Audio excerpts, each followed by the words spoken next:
ketika sistem kembali menghubungi saya. Sudah 5 tahun setelah saya meninggalkan dunia itu. Saya tidak menyangka dulu orang yang hati batu itu. Gadis kaya yang tak pernah melirik saya. Namun saat ini dia memohon kepada sistem untuk membawa saya kembali. Namun hidup saya sekarang sangat nyaman. Selain itu, dunia di sana tidak layak saya rindukan.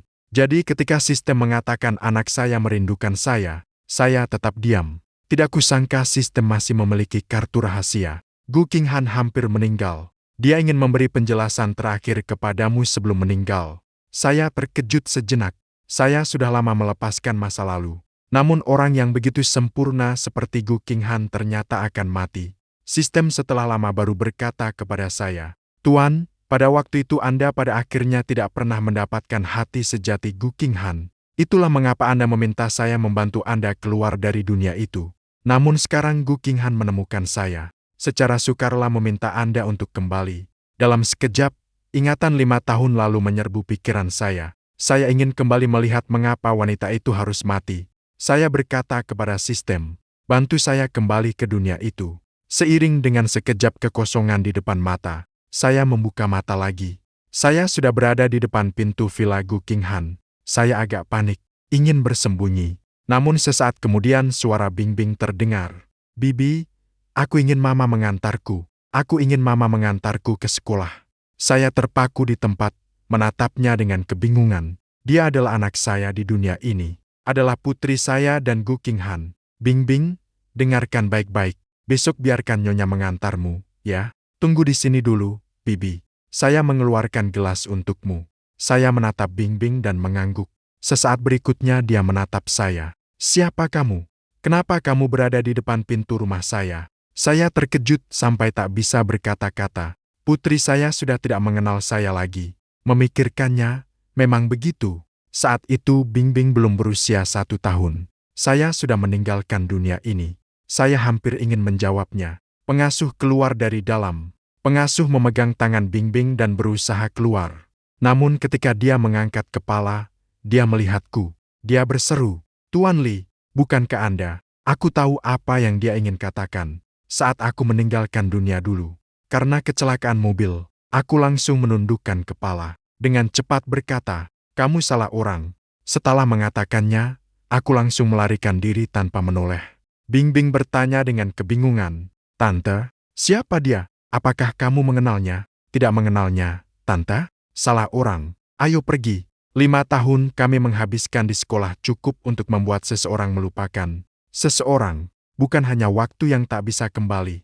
Aku menenangkan diri sejenak, menanyakan pada sistem, "Di mana Gu Qinghan?" Sistem membawaku ke rumah sakit Gu Qinghan. Aku melihatnya di pintu masuk. Setelah dia tertidur, aku mendorong pintu masuk. Dia tampaknya sangat menderita karena sakit. Wajahnya terlihat sangat pucat dan lelah. Tidak lagi semuda dulu. Aku berdiri di samping tempat tidur. Diam-diam menatapnya. Dia menggerakkan tubuhnya, lalu terbangun. Kami berdua saling menatap.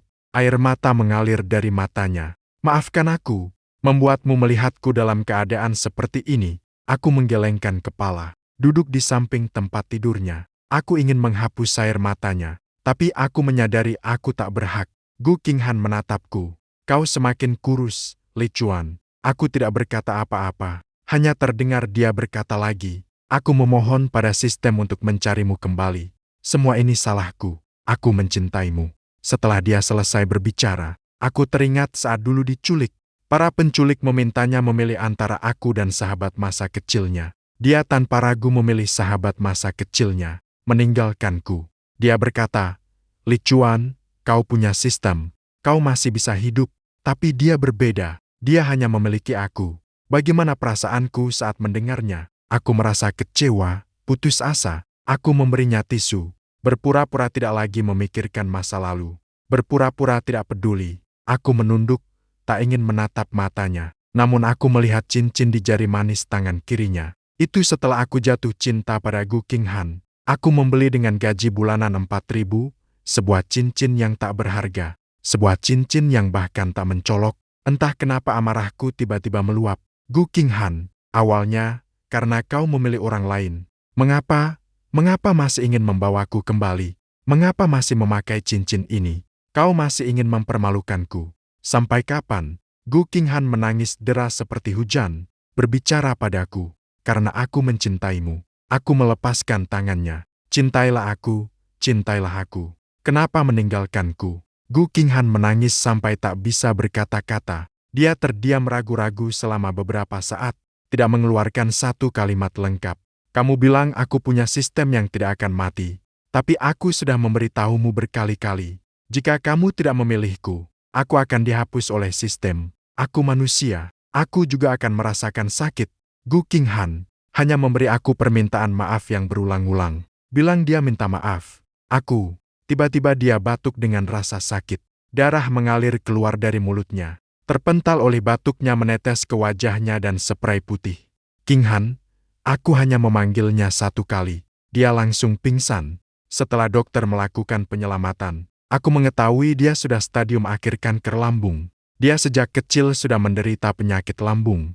Ketika aku bersama dia, setiap hari aku memasak bubur millet untuk menyehatkannya. Aku duduk di samping tempat tidurnya sampai sore. Barulah dia terbangun. Aku memberinya minum. Kapan aku melakukan hal itu? Dia terkejut. Lalu dia berkata lagi, "Kamu sudah tahu?" Aku mengangguk. Dia melanjutkan cerita 3 bulan yang lalu. Aku kira itu flu biasa. Saat batuk, darah keluar. Dokter bilang aku hanya punya setengah tahun lagi. Aku tidak berkata apa-apa. Dia mengulurkan tangan ingin menyentuh wajahku. Jadi aku rasa aku terlalu banyak bersalah padamu. Aku ingin bertemu denganmu sekali sebelum mati. Aku tersenyum. Kamu tidak akan mati. Gu Qinghan langsung menahan tanganku. Li Chuan, penyakitku memang nyata. Aku benar-benar tidak bisa hidup lagi. Aku menatapnya. Lalu, kamu memanggilku ke sini untuk apa? Pandangan Gu Qinghan menyala-nyala. Dia berkata satu persatu dengan tegas, meskipun Bingbing masih terlalu kecil. Setelah aku mati, hanya dia yang tersisa. Aku rasa aku menghindari matanya. Gu Qinghan, aku tidak akan tinggal di dunia ini lagi. Aku tidak menginginkanmu, dan kau juga tidak akan menginginkan Bingbing. Seperti dulu kau menolak aku. Mata Gu Qinghan langsung membesar melihat Li Chuan. Bagaimana kau bisa mengucapkan kata-kata seperti itu? Bingbing adalah putri kandungmu. Aku menggelengkan kepala. Aku tidak peduli apakah dia putri kandungku atau tidak. Li Chuan, kau brengsek. Aku menatap Gu Qinghan yang berteriak padaku. Aku benar-benar tidak memiliki rasa rindu apapun terhadap wanita ini. Aku mengambil barang-barang dan ingin keluar. Namun terdengar suara pintu terbuka. Mama, aku pulang. Aku dan gadis di pintu bertatapan. Itu Bingbing. Bingbing berlari cepat ke samping tempat tidur Gu Qinghan. Keduanya saling berpelukan. Mungkin Bingbing khawatir Gu Qinghan menghapus air matanya. Tidak lagi menangis. Mama, siapa paman ini? Bingbing mengangkat kepala dari pangkuan ibunya dan menatapku. Gu Qinghan melirikku. Dia berkata itu teman ibu yang datang menengok ibu. Bingbing mengangguk. Dia bilang ingin mengupas buah salak untuk ibu makan. Aku tetap di tempat. Melihat Bingbing yang begitu kecil namun mengerti, hatiku berdebar. Dia tampak mirip denganku. Namun aku tak bisa mengakuinya. Tidak bisa mencintainya. Aku tidak berkata lagi. Ambil barangnya. Berbalik dan pergi. Gu Qinghan memanggilku dengan keras. Aku tidak mendengarnya. Sampai tidak menoleh. Di jalan pulang, aku bertanya pada sistem, apakah kamu setuju aku tetap tinggal? Sistem lama baru menjawab. Aku melihat semua yang terjadi pada hostku dulu. Jadi, tinggal atau tidak, semua tergantung padamu saja. Ya, aku seharusnya lebih memikirkan hal-hal masa lalu. Malam itu aku menerima telepon dari Gu Qinghan. Dia ingin bertemu dan berbicara serius denganku. Aku kembali ke dunia ini karena Gu Qinghan. Aku mengganti pakaian dan pergi ke rumah sakit. Kondisi tubuh Gu Qinghan sudah sangat buruk. Dia mengeluarkan kalender yang ia gambar untukku. Lihat, di kalender ini masih ada 3 bulan lagi. Setelah berkata, dia menatapku dan menjelaskan bahwa itu adalah sisa waktu hidupku. Li Chuan, aku tahu aku tidak punya banyak waktu lagi. Aku ingin keluar dari rumah sakit. Aku ingin hidup bersama Bingbing dalam kehidupan 3 orang kami. Kenapa? Aku bertanya padanya, apakah ini bisa menjadi keinginan terakhirku? Aku memang orang yang akan mati. Aku memohon, kasihanilah aku. Aku tidak menatap matanya. Dulu aku sombong. Betapa bersemangatnya Gu Qinghan dulu. Sekarang dia malah memintaku. Aku tampaknya tertawa sinis. Dengan apa aku bisa setuju padamu? Gu Qinghan menjadi panik. Dia cepat-cepat memegang tanganku. Li Chuan, meskipun kamu masih mengingat 5 tahun yang lalu, perasaan kita, bahkan karena aku melahirkan Bingbing untukmu, tolong kasihanilah aku. Aku tiba-tiba tertawa terbahak-bahak. Gu Qinghan, dari mana wajahmu itu? Kamu tidak punya hak untuk membicarakan perasaan kita, apalagi mengatakan kamu melahirkan aku. Bingbing, aku bahkan mati sekalipun tidak akan melupakan malam hujan itu. Kau membuat hatiku sangat sakit. Saat pertama kali datang ke dunia ini, aku masih hanya Gu Qinghan, pengantar makanan, yang kakinya patah, yang aku bawa pulang ke rumah. Saat itu sistem memberitahuku bahwa dia adalah target yang harus kuperebut. Aku mulai berusaha sebaik mungkin untuk memperlakukannya dengan baik. Aku tahu dia dulu adalah putri kaya keluarga Gu. Suatu hari dia jatuh miskin, lalu aku menjemputnya. Jadi aku mulai bekerja siang dan malam tanpa henti. Siang hari membantu menurunkan barang dari truk, malam hari mengantar makanan. Sampai suatu malam, aku berani menembus hujan deras untuk mengantar makanan ke kawasan orang kaya. Karena terjatuh di jalan, aku terlambat. Dengan penuh rasa bersalah, aku mengetuk pintu. Yang membuka pintu ternyata Gu Qinghan. Dia adalah Gu Qinghan yang seharusnya menunggu di rumah untukku kembali. Saat Gu Qinghan melihatku sejenak, dia juga ingin bersembunyi dengan panik. Tapi aku dulu mengajukan pertanyaan kepadanya. Kenapa kamu di sini? Kenapa kamu menipuku? Suaranya terlalu keras. Dari dalam rumah keluar lagi seorang pria. Pria itu langsung memeluk bahu dia. Bertanya, ada apa? Gu Qinghan memutar kepala dan tersenyum kepadanya. Seorang pengantar makanan. Aku mendengarnya lalu tertawa sendiri. Tertawa sampai air mata mengalir. Di matanya, aku hanyalah seorang pengantar makanan. Aku memaksakan senyum. Bapak Ibu, pesanan makanan kalian. Pria itu mengambil makanan lalu menutup pintu dengan rapat. Pada akhirnya, Gu Qinghan tidak pernah menoleh melihatku. Aku mengendarai skuter listrik. Hujannya sangat deras. Tapi masih ada 2 pesanan yang belum kuterima. Aku terus berjuang mengantarkan sampai selesai dan pulang. Di jalan terjadi kecelakaan. Tanganku patah. Selama sebulan tidak bisa bekerja. Pada hari ketiga, Gu Qinghan kembali. Dia tidak mengucapkan sepatah kata kepadaku. Hanya mulai merapikan barang-barangnya sendiri. Amarahku meluap. Tidak tahu cara meluapkannya. Aku berlari memeluknya dan menciumnya. Dia berusaha menghindar dengan sekuat tenaga. Lalu dia menamparku dengan keras. Kamu gila. Dia berteriak padaku. Air mataku kembali mengalir tak terkendali. Gu Qinghan, di matamu, di hatimu, aku sebenarnya apa? Aku hampir gila. Tapi dia dengan tenang mengucapkan 3 kata. Kau tidak ada. Aku langsung merasakan kulit kepalaku bergetar. Terdiam di tempat, tak tahu harus berbuat apa. Telingaku hampir berderak. Aku tidak tahu berapa lama aku berdiri. Saat dia pergi, dia mendorongku sedikit. Terima kasih atas perawatanmu selama beberapa hari ini. Aku menyuruh seseorang mentransfer 3 juta ke kartu kamu. Anggap saja itu gaji untukmu. Aku tiba-tiba sadar. Melihat bayangan punggungnya yang berjalan pergi. Hatiku terasa seperti dipotong pisau. Pada saat itu, aku bersumpah tidak akan mempercayai bahwa dia tidak memiliki setitik pun perasaan padaku. Mie instan di tengah malam. Pijat yang dia berikan secara pribadi setelah lembur. Saat kepalaku sakit tak tertahankan, dia menceritakan cerita untuk menidurkanku. Saat aku tidak menemukan pekerjaan, dia akan menyanyikan lagu untukku. Semua itu bukti bahwa dia mencintaiku. Tapi aku terlalu menyederhanakan. Ternyata semua ini berasal dari kekurangan cinta dalam diriku. Itu hanyalah khayalanku. Dia mencintaiku. Aku merasa misi perencanaanku sudah gagal. Namun sistem memberiku identitas lain. Setelah anak haram yang meninggalkan rumah ditemukan kembali, aku juga berdiri setara dengan Gu Qinghan. Aku kembali bertemu Gu Qinghan di pesta pertunangan. Dia adalah istri keluarga Gu. Aku adalah anak haram yang meninggalkan rumah. 2 tikus di selokan yang menikah bersama paling cocok. Namun aku melihat perbedaan di mata Gu Qinghan. Namun tidak melihat cinta di matanya. Saat jamuan dimulai, Gu Qinghan duduk bersama pria lain. Aku tidak memiliki mood untuk menghadapi orang lain. Tatapan terus menatap dia. Setelah aku melihat jelas pria itu, hatiku tiba-tiba terasa sakit. Itu adalah pria yang memesan makanan bersama dia. Kemudian aku baru tahu bahwa dia adalah teman masa kecilnya, Ding Wang. Tapi aku tetap senang, karena orang yang bertunangan dengannya adalah aku. Dia akan menikah dengan aku di masa depan. Aku yakin dia pasti akan jatuh cinta padaku. Dan misiku untuk menaklukkannya juga akan selesai.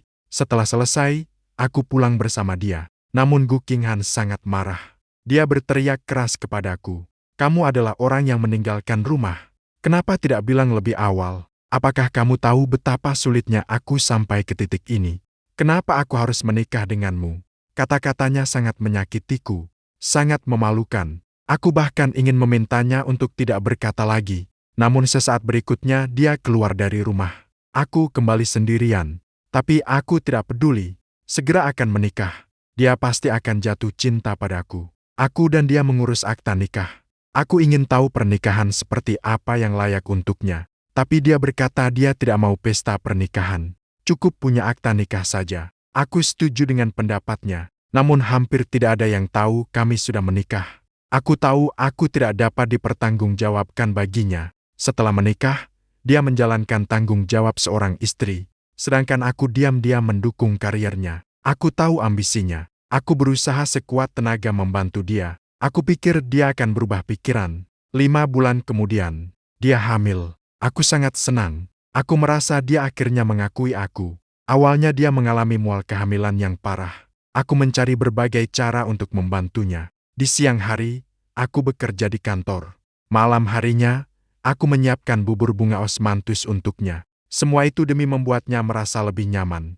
Tiba-tiba aku menyadari bahwa aku benar-benar jatuh cinta padanya. Bukan karena tugas, tapi karena aku memang mencintainya. Saat dia berada di trimester akhir kehamilan, aku mulai menggunakan segala upaya untuk mencari celah agar bisa meninggalkan rumah.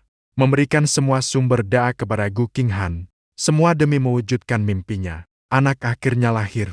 Aku mengundurkan diri dari pekerjaan, mulai fokus merawatnya. Gu Qinghan selesai masa pemulihan pasca melahirkan, lalu langsung kembali ke kantor. Dengan bantuanku, dia mengalami kebangkrutan karena meninggalkan rumah. Semua itu milik Gu Qinghan. Gu Qinghan berkata, dia berterima kasih padaku. Tanpa aku, tentu tidak mungkin ada dia seperti sekarang. Aku rasa dia mungkin mulai mencintaiku. Namun aku melihat dia mulai pulang larut malam setiap hari. Bahkan kadang tidak pulang sama sekali. Sampai suatu hari dia pulang dengan bau alkohol. Aku menemukan 2 bekas merah di lehernya. Sebagai seorang pria, bagaimana aku tidak tahu apa itu? Aku menahan kata-kata yang ingin menanyainya, membantunya merapikan semuanya. Saat berbaring di tempat tidur, aku mendengar dia berbisik pelan. Ding Wang mendengar nama itu. Aku hampir kehilangan akal. Namun melihat wajahnya dan putrinya yang tertidur, aku menahan diri lagi. Aku pikir selama aku tidak mengungkapkan, selama dia masih di sisiku, suatu hari nanti aku akan membuatnya jatuh cinta padaku.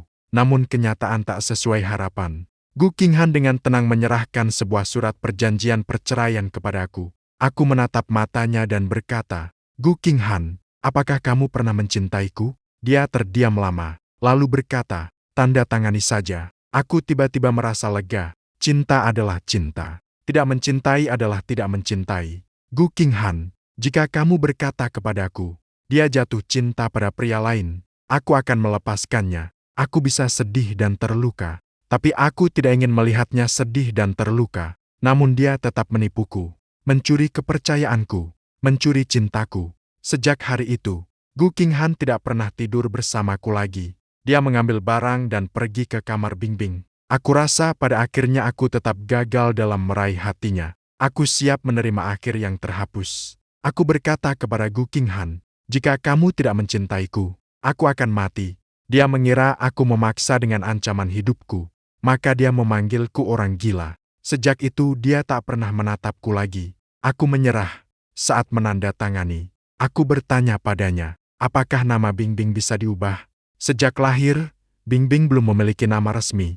Bahkan belum memiliki nama keluarga bersamaku. Gu Qinghan melihat aku selesai menandatangani. Setelah mengambil surat perjanjian perceraian itu, dengan tenang berkata padaku, Bingbing menjadi milikku. Dia akan memakai nama keluargaku mulai sekarang. Air mataku tak bisa lagi berhenti. Meninggalkan hanya aku yang merasakan sakit. Aku bertanya pada sistem kapan proses penghapusan akan dimulai. Sistem memberitahuku, ini bukan akhir yang sebenarnya, harus diakhir. Jika Gu Qinghan tetap tidak memilihku, maka takdirku hanyalah dihapus.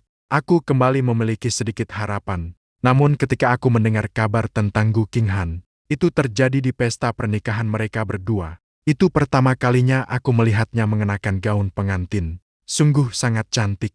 Bagi diriku, aku bahkan tidak punya hak untuk memintanya memakai gaun pengantin untukku. Ding Wang melihatku yang berdiri di bawah. Dia tiba-tiba memanggilku. Bukankah itu anak muda yang pergi dari rumah?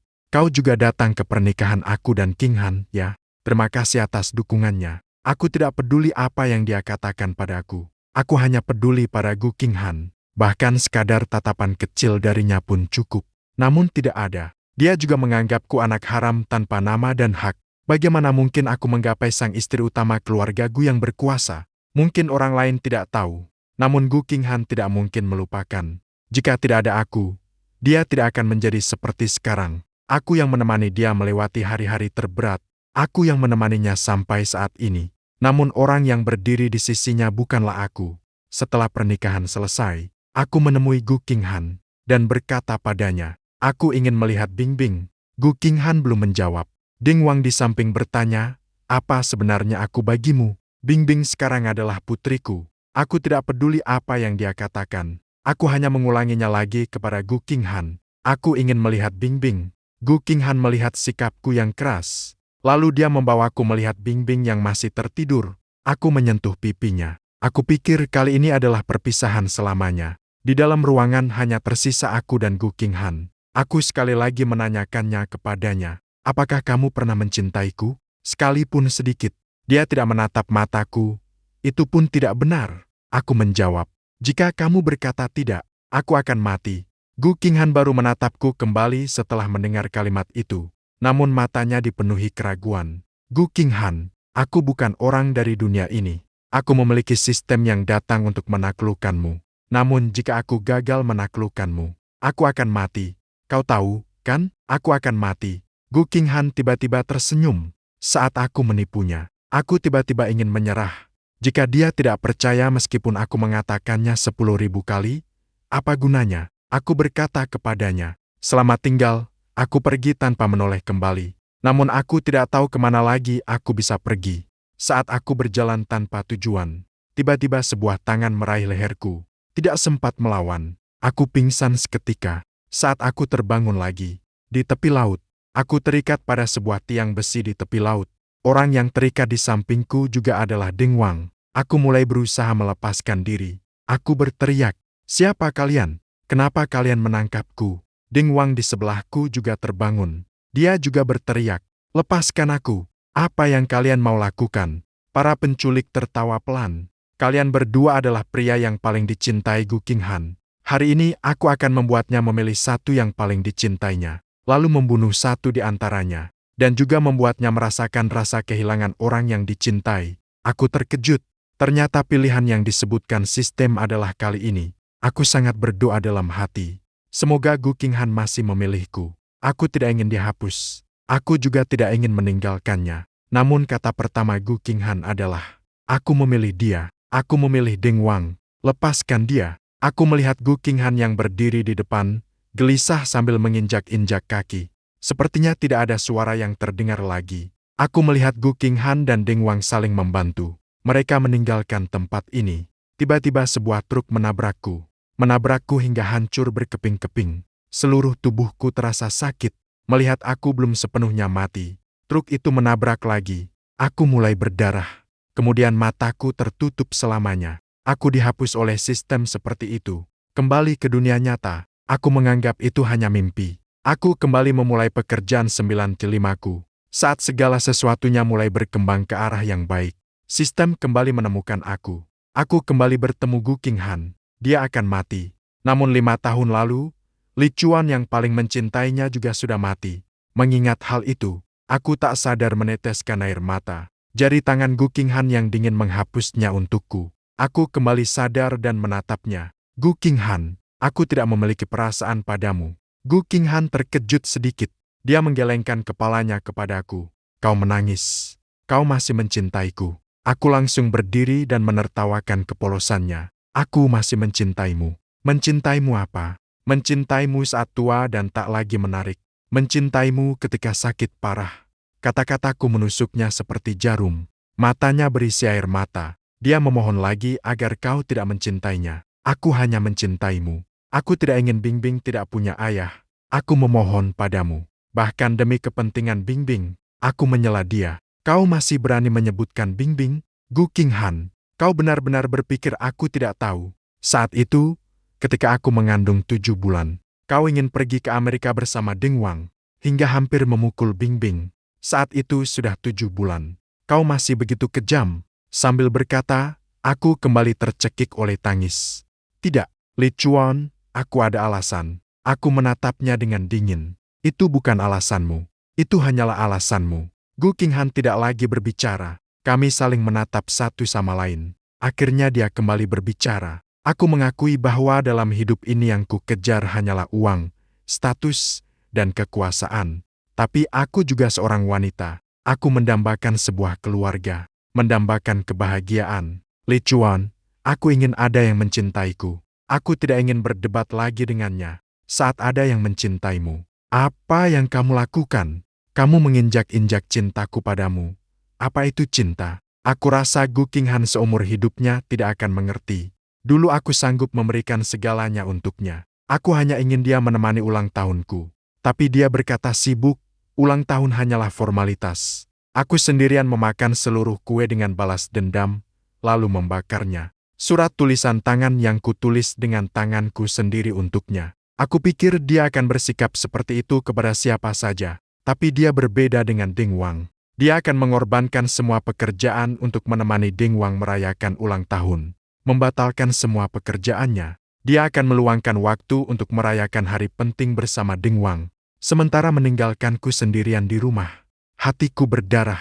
Namun aku pura-pura tidak mengetahui semua ini. Aku benar-benar berpikir dia akan berubah hati. Gu Qinghan, kamu seumur hidup tidak pantas mendapatkan cinta. Aku mengejeknya, sambil melihatnya menangis. Aku tidak merasakan sedikit pun kelembutan. Tiba-tiba aku menyadari selama ini, bagaimana aku tidak pernah melihat Ding Wang datang menemuinya. Kamu jatuh sakit parah seperti ini.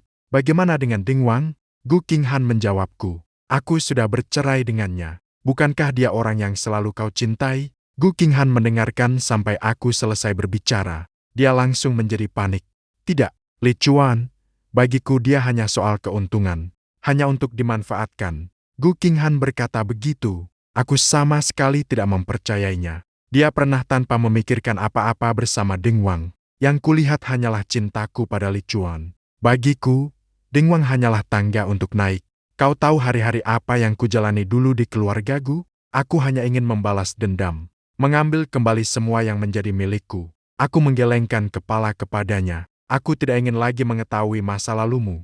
Aku juga tidak ingin lagi mendengar kisah cinta dan benci antara kau dan Ding Wang. Kau bagiku hanyalah sebuah mimpi. Setelah mimpi berakhir, tak ada apa-apa lagi. Ekspresi Gu Qinghan mulai menjadi kosong. Tiba-tiba, detik berikutnya dia terjatuh dengan keras. Secara refleks, aku menepuk punggungnya. Aku memanggil dokter untuknya. Dokter memberitahuku, kondisinya semakin parah. Dia bahkan menandatangani sendiri, menyerah perawatan. Aku menatap bayangannya. Dia kejam pada orang lain, dan juga kejam pada dirinya sendiri. Aku membelikan dia bubur nasi, menunggu dia bangun tidur, agar dia makan sesuatu. Aku menahan rasa kantuk, duduk di samping tempat tidurnya. Melihat alisnya mengernyit karena rasa sakit, tubuhnya menggulung menjadi satu bola. Aku ingin menarik selimut untuknya. Detik berikutnya, aku mendengar dia berbisik pelan. Li Chuan, aku sangat merindukanmu. Pada saat itu, pertahanan hatiku hancur total. Tapi aku tidak bisa lagi mencintainya. Saat aku menarik selimut untuknya, aku menyadari rambutnya tampak tidak biasa. Setelah diperhatikan lebih teliti, ternyata dia memakai wig. Ternyata penyakitnya memang tidak ringan. Dia memang akan segera meninggal. Ini pertama kalinya aku secara resmi menghadapi kematiannya. Hatiku masih terasa sakit samar. Aku ingin menggenggam tangannya. Namun aku melihat bekas jarum pada tangannya karena suntikan yang tertahan. Di punggung tangan kiri dan kanan, semuanya penuh bekas. Aku bahkan belum menanyakan apakah dia sakit. Dokter memberitahuku, penyakit Gu Qinghan pada tahap akhir akan membuatnya tak tahan rasa sakit. Ia tak akan bisa makan, sering muntah, perutnya akan perlahan-lahan hancur, sampai kematian. Sampai siang hari berikutnya, Gu Qinghan baru terbangun. Aku memberinya makan. Dia berkata dia ingin pulang. Aku tidak menanggapi ucapannya. Dia kemudian berkata, "Li Chuan, aku tahu aku tidak punya banyak waktu lagi. Aku ingin pulang melihat Bingbing. Bingbing sudah lama tidak mendengar aku menceritakan cerita. Aku tidak ingin lagi menyia-nyiakan hidupku di rumah sakit. Li Chuan, bisakah kamu membawaku pulang? Kembali ke rumah kita." Aku menjanjikannya. Memutuskan menemani dia melewati sisa hidupnya. Kami berdua keluar dari rumah sakit. Supir rumah mengantar kami pulang. Saat Bingbing pulang sekolah di malam hari, dia kembali melihat ibuku. "Siapa sebenarnya paman ini?" Gu Qinghan dengan lembut menyentuh kepalanya, berbisik lembut, "Dia adalah ayahmu. Bingbing, aku adalah teman ibumu. Kamu cukup memanggilku Paman Li." Aku tahu apa yang akan dikatakan Gu Qinghan. Aku cepat-cepat berbicara untuk menghentikannya. Bingbing patuh mengangguk kepadaku. Lalu dia mengikuti tante ke kamar mandi. Gu Qinghan menahan suaranya dan bertanya padaku, "Kenapa dia harus menanyaku? Kenapa tidak membiarkan Bingbing mengenalku? Kenapa aku tidak membiarkan Bingbing mengetahui identitasku yang sebenarnya? Aku sudah mengatakannya sejak lama. Setelah kau mati, aku akan meninggalkan tempat ini. Aku pergi sendirian." Gu Qinghan mendengar itu dan air matanya turun seperti hujan. Aku tidak ingin lagi melihatnya. Setiap kali memandangnya mengingatkanku. Apa yang pernah kutanggung demi dia? "Li Chuan, jika kau ingin membenci, seharusnya membenciku, bukan Bingbing." Aku berdiri dan menggendongnya. Kau tahu pepatah cinta pada rumah, mencintai segala isinya. Tentu saja, cinta dapat dipindahkan. Aku selalu mengira kebencian juga ketika mengucapkan kata-kata seperti ini. Hatiku akan terasa sakit. Aku akan menyesal. Namun sekarang ketika benar-benar mengatakannya, aku menyadari bahwa aku lega. Karena aku sudah lama tahu dunia mana yang sebenarnya menjadi milikku. Aku tidak mencintai Gu Qinghan, juga tidak mencintai Bingbing. Saat makan malam, Gu Qinghan masih berusaha memintaku tetap tinggal. "Li Chuan, semua ini adalah makanan yang kau suka. Coba rasakan." Aku diam tanpa berkata apa-apa, melihat hidangan di atas meja. Itu bukan yang aku suka. Itu adalah hal yang dulu kukatakan demi menyesuaikan selera Gu Qinghan. Aku suka meniru seleranya, meniru pola makannya, hanya agar dia melihatku lebih lama. Aku mengambil sumpit lalu meletakkannya kembali. "Semua ini bukan yang aku suka. Itu kamu, yang kamu suka makan." Gu Qinghan terkejut. Mungkin saat ini dia baru menyadari. Semua hidangan di meja ini memang yang dia suka. Yang aku suka adalah bakpao kukus nenekku, atau mie buatan tangan ibuku. Aku melihat ekspresinya berubah, lalu berkata lagi, "Aku bukan orang dari dunia ini." "Gu Qinghan, kamu tidak bisa menahuku." Aku diam lama, barulah dia mengambil suapan makanan dan memasukkannya ke mulut. Setelah mengunyah, barulah dia berkata padaku, "Li Chuan, kamu selalu menolak aku." Aku mendengarkan setiap katanya, "Seperti dulu kamu menolak aku." Gu Qinghan tak tahan lagi, dia menangis lagi. Aku sungguh tidak ada selera. Aku pergi ke balkon dan merokok. Aku duduk lama tanpa mendengar suara Gu Qinghan. Aku bertanya pada sistem apakah aku bisa memilih waktu kembali sendiri. Sistem memberitahuku bahwa bisa, namun tetap terjaga. Aku tidak ingin meninggalkan penyesalan di dunia ini. Kalau tidak, aku akan kembali lagi. Aku merenung lama, memastikan tidak ada penyesalan. Barulah aku bangkit, menuju kamar mandi. Saat aku membuka pintu, tercium bau darah di dalam kamar mandi. Aku sedang bingung, tapi mendengar suara aliran air. Aku mencoba bertanya, "Ada orang di sini?" Namun tidak ada yang menjawab. Aku menarik pintu kamar mandi terbuka. Aku terkejut melihat pemandangan di depan mata. Itu Gu Qinghan. Dia ternyata telah memotong pergelangan tangannya. Aku cepat-cepat menepuk pipi dia, memeriksa apakah dia masih sadar. Aku berteriak keras menyebut namanya, tapi dia sudah pingsan. Suara itu terlalu keras, menyebabkan pengasuh terbangun. Aku menyuruhnya tetap di rumah menjaga Bingbing. Aku mengangkat Gu Qinghan sendirian, lalu berlari keluar, menyetir cepat ke rumah sakit. Gu Qinghan masuk ruang operasi. Baru keesokan harinya siang dia terbangun. Aku di sampingnya mengupas jeruk. Dia berbicara dengan suara sangat serak. "Aku ingin minum air." Aku memberinya air. Dia tidak lagi menatap. Aku pura-pura tertidur. Hatiku sangat terbakar marah. Tapi tidak ada tempat untuk meluapkan. Aku hanya bisa menarik napas dalam beberapa kali. Aku bertanya pada Gu Qinghan, Kenapa? Kenapa kamu ingin bunuh diri? Dia tidak menjawab. Kamu ingin Bingbing melihat, kan? Melihat ibunya yang selalu kamu cintai mati di depan matamu, kan? Dia tidak berbicara. Hanya bahu yang bergetar sedikit memberitahu aku bahwa dia sedang menangis. Kamu bicara. Apakah kamu bisu? Aku berteriak padanya, menyentuh bahunya, memintanya menatapku. Li Chuan, kenapa kamu menyelamatkanku? Aku mati saja lebih baik. Aku tertawa sinis. Kamu benar. Kamu mati saja lebih baik. Sebenarnya kamu sudah sakit parah dan tidak akan lama hidup. Maka mati saja. Gu Qinghan melihat aku berkata begitu, dengan cepat menghapus air matanya. Bukan, aku pikir dengan begitu kamu bisa merawat Bingbing. Tiba-tiba aku mengerti maksudnya. Dia ingin bunuh diri, membuatku merasa bersalah. Lalu secara wajar dia tinggal. Gu Qinghan, bukankah kamu bilang kamu mencintaiku? Mencintaiku berarti kamu ingin aku selalu di sisimu, kan? Mencintaiku berarti aku tak bisa kembali ke duniaku, kan? Hingga detik terakhir aku baru benar-benar sadar. Semua adalah konspirasi Gu Qinghan. Dia menipu aku dengan kematian. Menipuku, baik, demi kepentingan pribadinya.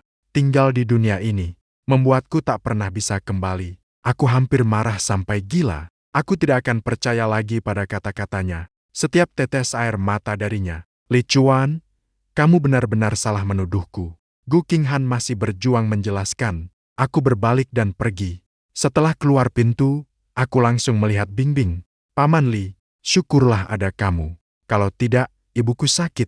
Aku tidak tahu harus bagaimana. Bingbing sambil berkata, sambil berlari dan memeluk kakinya. Saat itu aku baru tenang. Aku mengelus kepalanya. Paman Li, maukah kamu membawaku menemui ibu? Begitu selesai sekolah, aku datang. Aku merindukan ibu. Aku mengangguk, membawa Bingbing masuk.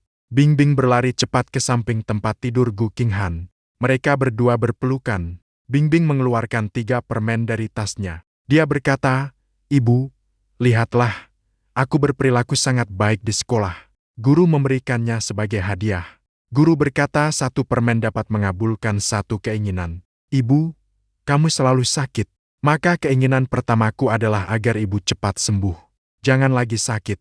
Keinginan kedua adalah dapat menemukan ayah. Aku juga sangat merindukan ayah. Keinginan ketiga belum kupikirkan. Nanti akan kuucapkan. Gu Qinghan menepuk pipinya. Mereka berdua bersenang-senang bersama. Sedangkan aku sendiri hanyalah orang luar. Hanya bisa berdiri di pintu dan melihatku. Mengambil napas dalam. Saat aku berbalik lagi dan pergi. Pembantu rumah datang. Dia membawa makanan. Nyonya, Anda dan Nona, silakan makan sedikit di sini.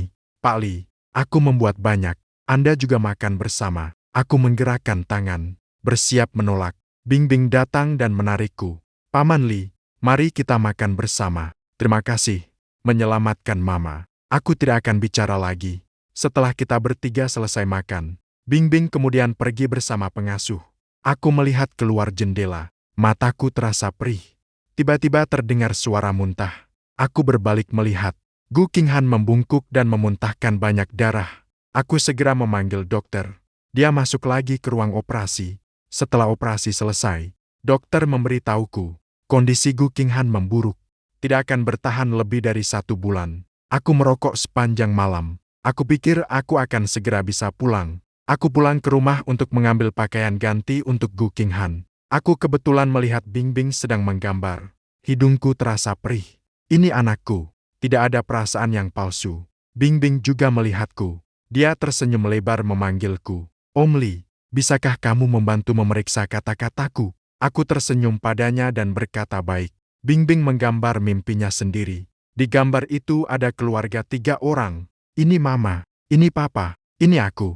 Kami adalah keluarga 3 orang yang bahagia. Mataku berair. Bingbing lagi bertanya padaku, Om Li, apakah kamu punya harapan? Aku berpikir sejenak lalu berkata, aku ingin pulang. Bingbing kemudian mengeluarkan sebuah permen. Dia berkata, keinginan ketigaku adalah berharap Om Li segera pulang. Aku berkata terima kasih.